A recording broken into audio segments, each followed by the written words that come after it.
аймак, айыл чарба, билим берүү, ишкерлик, инновациялык долбоорлор, өлкөнүн жана инсандын өнүгүүсү, жамааттык медианын эл собол программасында. Ар шаршемби 13:00 жана жума 12:00. Бизге Facebook, YouTube'дагы жамааттык медиа баракчалары аркылуу кошулуңуз. Ошондой эле аймактардагы жамааттык медиа радиолорунан угуңуз.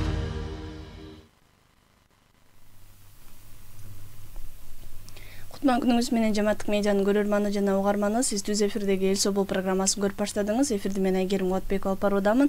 Биз бүгүн энергияны үнөмдөөчү технологиялар, бизнестеги чыгымдарды канчалык жана кантип азайта алары туурасында инженер Прето долбоорунун энергия жана ресурстук эффективдүү технологиялар боюнча эксперти Салават Сооронбаев менен сүйлөшөбүз. Кутман күнүңүз менен студияга кош келдиңиз. Саламатсыздарбы? Алгач ошо энергияны үнөмдөөчү технологияларга кайсылар кирет, алардын арасында биздин өлкөдө кайсылары жеткиликтүү, ошолорду айтып берсеңиз. Негизи энергия үнөмдөөчү технологиялар тууралуу айтсак, бүгүнкү күндө биздин Кыргызстандын соода түйүндөрүндө ар кайсы тармактарда ошо жеке ишкерлердин жардамы менен көптөгөн мындай технологиялардын түрлөрү бар да. Ошолорду эле айта кетсек, жылытуу системаларын баягы кайрыла турган болсок, эгерде азыр кышкы мезгилге даярдануу мезгили да келип калды, анан ошогон мисалы үчүн жанагындай тепловой насос деген сыяктуу жабдуулар болот. Андан тышкары жана газ менен иштеген мештерди үнөмдүү, жакшы сапаттуу мештер менен бул жабдуулардан тышкары дагы жылытууну сактап кала турган жандай көп түрдүү ыкмалар менен жасай турган жылуулук материалдардын да түрлөрү көп. Аны эгерде атай кетсек, жана базальт таштарынан жылытуу, базальт минералдык жылытуу материалдары болот. Ошолор менен дубалдын сырттарын жылуулап алууга, полдун алдын жылуулап алууга, андан тышкары мисалы үчүн шыпты жылуулоого, ушундай сыяктуу имараттын баягы сырткы катмарын толугу менен жылуулап, сууктан өзүбүздү сактап калуу мүмкүнчүлүгүн түзө турган ушундай материалдардын түрлөрү көп бүгүнкү күндө.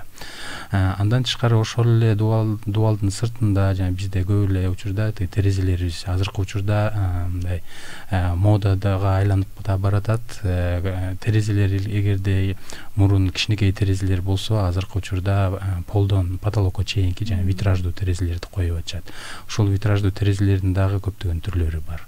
Ошол терезенин сапаттары ар кандай болот, ошол эле терезенин айнеги дагы ар кандай болот. Ошо айнегине эгерде мындай токтоло кетсек, айнек бул жөнөкөй айнек жана энергия үнөмдүү айнектер деген дагы эки түргө бөлүнөт. Ошол жөнөкөй айнек деген ал биз бүгүнкү күндө колдонуп жаткан жанагындай токмоктун эле чыккан жандай М4 маркасындагы айнектер болот. Андан тышкары жанагындай жылуулукту сактап калган, үнөмдөп, ошол баягы сыртка чыгарып ийбей турган энергия үнөмдүү айнектер бар. Ошолордун дагы түрлөрү экиге да бөлүнөт. Бул энергия үнөмдүү айнектин өзү, андан тышкары мультифункционалдуу деп айтылат. Бул мультифункционалдуу айнек деген күнөскөй тарапка жана чоң терезелери бар имараттардын бетине ошо орнотулса жакшы болот. Себеби дегенде күндүн нуру ошол айнектен жарыгы өтөт, бирок ысыгы өтпөйт да. Кышында болсо, мисалы үчүн, ошол эле күндүн нуру өтүп, имараттын ичиндеки жылуулук сыртка чыкпай кала тургандай ушундай айнектер болот. Эми бардыгын айта кетсек, өтө эле көп. Мисалы үчүн өзүңүздөргө белгилүү, азыркы учурда мисалы үчүн имараттардын энергия үнөмдүү ыкмаларынын кандай түрлөрү бар дей турган болсок, жалпы бизнес чөйрөсүнө чакан ишкерлердин эгерде бизнестерин карай кетсек, алардын жабдуулары дагы көп болот. Себеби дегенде баягы өндүрүш жагында да иштеген чакан ишкерлер болот. Ошол эле имараттын өзү кандай ичинде адамдар отуруп офис катары иштешеби, же болбосо ошол эле чоң имараттын ичинде жанагындай чоң жабдуулар менен жана производственный сыяктуу ушундай помещениялар болот. Ошолордун бардыгын тең жылуулукту сактап калыш үчүн көптөгөн ыкмаларды пайдалануу керек.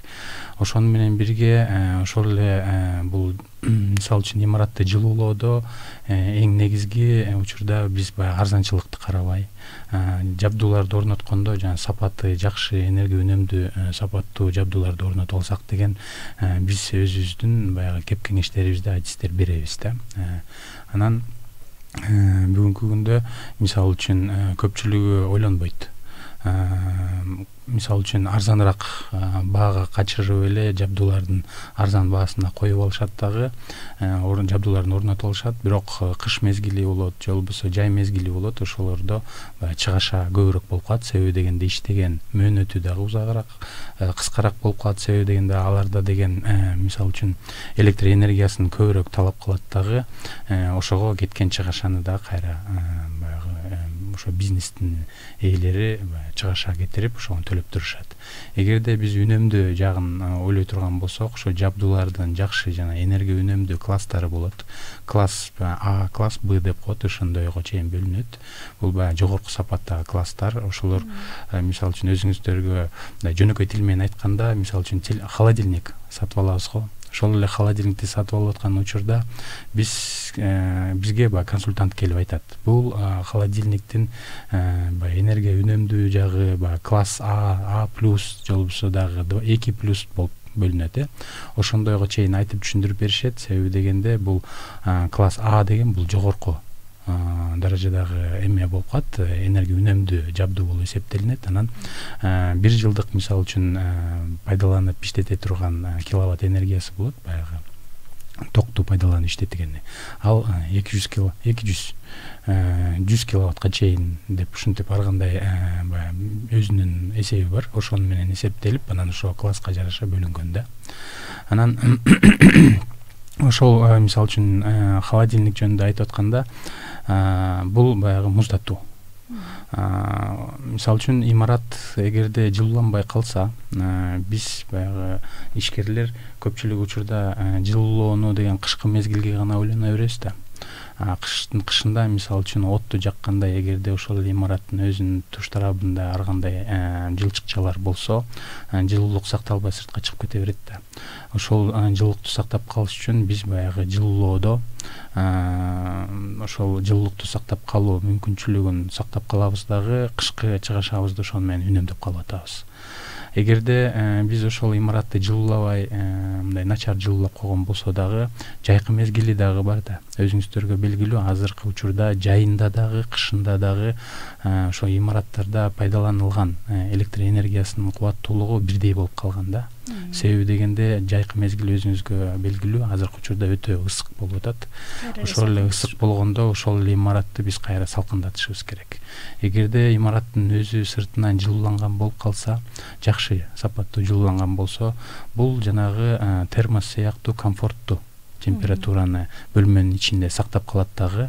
Ошол температура мисалы үчүн 18-20 градуска чейин баягы комфорттуу температураны сакталып калса, адам киши, ошол жерде иштеген киши өзүн баягы жакшы сезет. Ысык да болбойт, суук да болбойт, анан иштеген өзүнүн баягы сапаты да жогору болот да. Анан баш оору да аз болот. Күн ысык кезинде эгерде имарат ысык болсо, өзүңүздөргө белгилүү, терезебизди ачабыз, кондиционерлерди иштетебиз, баягы желдетебиз, салкындатабыз. Ошондо эгерде жабдууларды иштеткен болсок, биз ошого кеткен чыгашабызды, баягы электр энергиясына каражатыбызды жумшайбыз дагы, бизден кеткен чыгаша ошону менен эсептеле берет.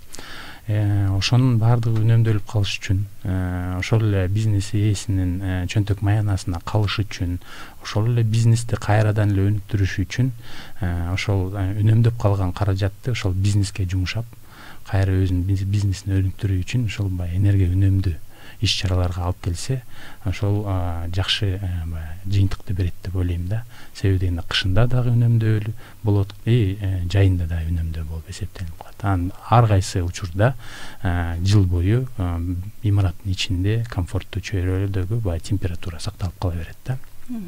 Ушул эле жерде бул энергияны үнөмдөөчү технологиялар өзүн канчалык актайт деген суроо жаралат. Анткени ошол эле бизнес ээлери муну сиз өзүңүз да айтып атасыз, өндүрүш канчалык чоңураак болсо көбүрөөк дагы техникалар керектелет депчи. Анан алардын баарын иштеткендин ордуна даяр эле турган энергияны сатып алууну дагы көздөсө керек. Эми даяр турган энергияны сатып алуу деген биз эми көнүп калдык да. Электр энергиясын эле пайдаланабыз көпчүлүк учурда. Ошол электр энергиясын имараттарды, мисалы үчүн ошол эле бизнес чөйрөдө ишкерлер өздөрү бүгүнкү күндө жана автономдуу системаларды да ойлонуп атышат да. Баягы көз карандысыз электр энергиясы өзүнүн баягы жабдууларына жете тургандай. Эми чоң мисалы үчүн өндүрүш ишканасы көп кубаттуулук жанагындай күн энергиясын өндүрө турган жанагындай чакан электр станциялары болот. Ошолорду орнотуп алганда булар өздөрүнө жарыктандыруу, анан айрым бир керектүү жабдууларын камсыздай турган электр энергия менен камсыздай иштеп бере тургандай бекер күн энергиясы менен иштей турган ушундай панелдерин орнотуп алышат да. Анан көп жабдууларын баягы толугу менен камсыздоо бул мүмкүн эмес болуп калат. Себеби дегенде имараттын өзү да чоң болсо, эгерде ошол эле имараттын жайгашкан территориясы да азыраак болуп калса, жана күндүн энергиясынан ала турган жана панелдерди орнотуп тургандагы бул ошонун кененирээк жер керек да. Себеби дегенде ал күн панелдери чатырга да орнотулат, жерге да орнотсо да болот. Эми ошого жараша канчалык мүмкүнчүлүгү бар болсо, ошол кубаттуулукка жараша 10 киловатт болобу, 15 киловатт болобу, ошого чейинки күн панелдерин орнотуп алып, анан өзүнө керектүү гана электр токторун чыгарып алып, анан өндүрүштөрүн акырындан иштете берсе болот. Бул свет өчүп калган учурда, өкмөттөн алынып аткан светтен өчүп калган учурда өздөрүнүн жанагындай иштеп жаткан убактысы токтоп калбастан кээ бир мисалы үчүн жабдуулары ошолорду баягы убактылуу свет күйгөнгө чейин өзүнүн күн тийип турган учурда күндөн алган бекер электр энергиясын өздөрү иштетип, ошол иш чарасын токтотпостон уланта беришет да. Экинчи жагынан эгерде ала турган болсок, мындай ишкерлердики мисалы үчүн көпчүлүк учурда жандай суу жылыткыч системалары. Эгерде мындай өндүрүштөрдө деле мисалы үчүн иштеп жаткан адамдарга өзүнчө жагандай шарт түзүп берүү мүмкүнчүлүгү да болот да. Ошол шарт түзүп берип атканда жагандай чоң Аристон системалары бар. Бизге белгилүү суу жылыткыч системасы, Аристондорду орнотабыз. Ал Аристон системасы бул электр энергиясы менен иштейт. Өзүңүздөргө белгилүү. Ошол эле электр энергиясын баягы үнөмдөп калыш үчүн, бирок күндүн нурунан бекер сууну жылыта тургандай ушундай система жабдуулар бар. Бул жабдуунун аталышы солнечный коллектор деп коет, күн коллектору. Ушул күн коллектордун ичинде мисалы үчүн бул айнек түтүкчөлөр болот. Айнек түтүкчөнүн ичинде жезден турган ушундай өзүнчө ичке түтүкчө болот. Ошонун ичинде чуркап баягы система айланып тура тургандай мындай суюктук болот. Ошол суюктук бул мисалы үчүн машинанын радиаторунун ичинде куюлган антифриз сыяктуу эле суюктук күн тийген учурда ошол суюктук жылыйт дагы. Анан жана айнек түтүкчөлөрдүн ичиндеки ошол жана суюктук жылыганда сууну бул баягы күндүн жардамы менен бекер ысытып бере алат. Ошондо коллектордон баягы пайдаланган күндүн нурунан алынган ысык суу ошол эле өндүрүштүн ичиндеки ишкерлерге жана жуунуп алууга же болбосо мындай айтканда элге кызмат көргөзүп жанагындай бассейндерди коюп, ошо бассейнге адамдар түшө тургандай кылып, ушундай бизнестер да бар да, өзүңүздөргө белгилүү. Ошол бизнестерге сууну да жылытып алуу мүмкүнчүлүгү болот. Бул көптөгөн энергияны үнөмдөп 50%га чейин мындай үнөмдөп бере алат да. Анан актоо мөөнөтүн айтып атпайсызбы?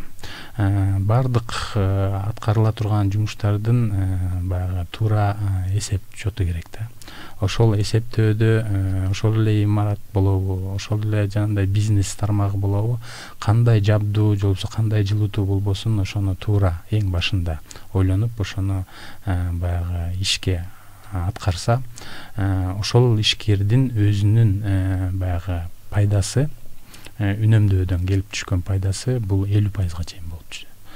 50% деген бул кээ бир ишканалар үчүн өтө эле чоң акча болуп эсептелинет, кээ бир ишканалар үчүн бул баягы орточо акча болуп эсептелинип калат. Эми кандай болбосун бул баягы үнөмдөөнү алып келип атат. Анан актоо мөөнөтү мисалы үчүн ар кайсы ыкмалар үчүн ар кандай жылдарды түзөт. 1 жылдан баштап 5 жылга чейин болуп калышы мүмкүн. Эгерде күн электр энергиясын иштете турган жанагындай панелдерди деп атпайбызбы? Булардын баасы 1 киловатт электр энергияны алып иштетиш үчүн ошол 1 киловатт энергияны алып кое турган жабдуунун баасы $1,5 миң каражатын түзөт бүгүнкү күндө. Анын ичинде устанын акысы бар, анын ичинде жандай ар кайсы түрдүү жабдуулары бар, комплекстүү, ошондой айтканда. Анан ошол эле имараттын өзүндө баягы муктаждык кубаттуулугун камсыздоо турчу, мисалы үчүн 10 киловатт болобу, же болбосо 30 киловатт болобу деп коелу. Ошол канча киловатт керек болсо, ошол киловатты $1,5 миң каражатына көбөйтүп коюу керек да. Ошондо мисалы үчүн 10 киловатт болсо, бул $15 миң каражатын түзөт. Ошонун эми баягы электр энергия өзүңүзгө белгилүү, бүгүнкү күндө Кыргызстанда электр тогунун баасы арзан. Анан көпчүлүк учурда биз баягы электр тогуна качабыз. Анан автономдуу өзүнчө көз карандысыз болуп иштейм деген кээ бир баягы келечекти ойлоп жаратылышты мындай сактап калабыз, үнөмдөйлү деген ишкерлер ушундай өздөрүнүн иш жүзүндө аткарып жаткан жумуштары токтоп калбас үчүн кое турган жабдууларын актоо мөөнөтү мисалы үчүн 10 жылга чейин болуп калышы мүмкүн. Эми бул өзү үчүн. Анан экинчи жагынан ошол эле тиги таза экологиялык жактан бизнес болуп эсептелинип калат. Эгерде ошол эле айта кетсек, мисалы үчүн таза экология десек, мисалы үчүн туризм тармагында ишкерлер үчүн бул өтө баягы азыркы күндө модада болуп атат. Зеленый экономика деп коебуз, зеленый туризм деп коюп атабыз. Анан зеленый отель деп да айтып коюп атабыз. Ошол отельдердин баардыгы канчалык жаратылышты үнөмдөй турган ушундай чараларды өздөрүнө колдоно турган болсо, бул баягы жашыл болуп эсептелип калат. Анан өзүңүздөргө белгилүү туристтер чет мамлекеттен келип атканда алардын баардыгы эле ушу үнөмдөө жагындагы көп ойлонушат, билишет. Себеби дегенде аларда ар кайсы ресурстардын баасы өтө кымбат болуп эсептелинет. Бизде Кыргызстанда суу кенен, электр энергия арзан деп биз баягы көпчүлүк учурда сууну да үнөмдөбөйбүз. Электр энергиясын дагы көпчүлүк учурда өчүрбөй баягы иштетип алабыз. Анан төлөгөнгө келгенде эле кээ бир учурда үй ээлери болобу, же болбосо ишкерлер болуп калабызбы, ошондо кыйнала баштайбыз. Ошонун баардыгына биз туура мамиле менен баягы түшүнүк менен кайрылып, анан ушу жакшы жабдууларды, сырттарды, дубалдардын өздөрүн жакшы үнөмдөй турган жандай энергия үнөмдүү жабдуулар менен, анан жандай материалдар менен жылуулап алсак да 50%га чейин биз үнөмдү алып келе алабыз. Биз азыр ошо ишкерлер, бизнес ээлери жөнүндө сөз кылып атпайбызбы? Анан биздин өлкөдө алар азыр канчалык муну түшүнүп, иш жүзүнө пайдаланып калышты? Бүгүнкү күндө ишкерлердин түшүнүгү жакшы эле болуп калды. Себеби дегенде жаңы бизнес ачаарда ушу ишкерлердин көпчүлүгү жөн эле имаратты кооздоп салып койбостон, ошол имаратты толугу менен жылуулоо системасы менен кошо иштетип кетип атышат. Андан тышкары ошол эле имараттын өзүндө жанагындай вентиляция системаларын, ошо вентиляция системасы жөн эле сырттан келген абаны, муздак абаны киргизбестен жанагындай рекуператор системалары деп коет. Бөлмөдөн отурган баягы зыяндуу абаны сыртка чыгарган учурда баягы вентиляция деп коебуз, желдетүүнүн негизинде. Ошол чыгып жаткан аба бөлмөнүн ичиндеги температура 20 градус менен чыгып бараткан болсо, рекуператор системасы аркылуу баягы сырттан кирип жаткан таза абаны кайра ошол баягы бөлмөдөн чыгып аткан жылуулуктун жардамы менен жылытып туруп, кайра бөлмөгө жылуу абаны киргизет да. Бул баягы рекуператор системасы. Ошол желдетүү системасында ошондой ойлонуштуруп атышат. Экинчи жагынан көмүр менен жагылып жаткан мештерден көпчүлүгү баягы качып, электр энергиясы баягы аз пайдалана турган, бирок кубаттуулугу, анан жылуулугу көбүрөөк боло турган жагындай жабдуулар, мен айтып кеттим, эң башында эле тепловой насос деп коебуз. Ошол тепловой насосту колдонушат. Ал тепловой насос бул желдетүүгө да иштетилет, ал тепловой насос сууну ысытууга да иштетилет. Андан тышкары тепловой насос ошол эле баягы система вентиляциясындагы иштеп турган бардык системаларга жардам берет да. Эгерде мындайча айтканда, тепловой насос деген бул эмне деп кээ бир кардарлар да ойлонуп калат да. Тепловой насос деген бул кадимкидей эле кондиционердин эле бир түрү, бирок бул баягы чоң промышленный масштабтагы иштетиле турган жабдуу деп айтып койсок болот да. Ишке чоң ишканалар үчүн, же болбосо чоң көп кабаттуу, же болбосо көп квадратурасы кенен чоң имараттар үчүн да. Себеби дегенде аган көп кубаттуулугу күчтүүрөөк иштей турган ушундай кондиционер сыяктуу жабдуу тепловой насос болот. Ал тепловой насостун да түрлөрү бар.